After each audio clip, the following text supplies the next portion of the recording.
We have a problem. We need to solve it.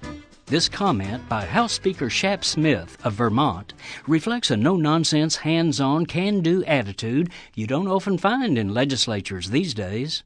Instead, when most so-called leaders are confronted with a problem, they tend to say, "We need to cover it up," or "We need to turn it into a political football." But Smith and a big majority of his Vermont colleagues refuse to play games with one of the biggest issues confronting them and the people of every state: affordable health care for all. They knew that the current high-cost, low-quality, you're-on-your-own system was literally killing people, even as it was draining the budgets of governments and businesses. Costs of health care in Vermont have doubled in the last decade to roughly $5 billion a year and continue to go up by $1 million a day, even as 47,000 Vermonters have no coverage and most others have only DGS health insurance. Don't get sick. Angry about this, a strong grassroots campaign for universal health care has been steadily building across Vermont, culminating this year in H202.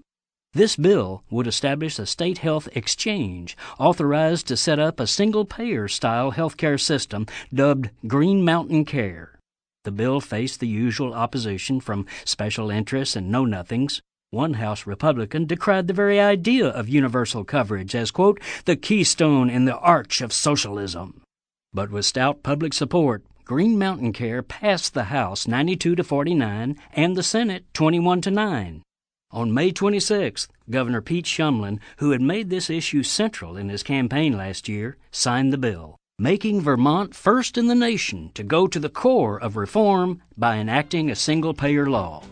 This is Jim Hightower saying, for information, go to vermontforsinglepayer.com.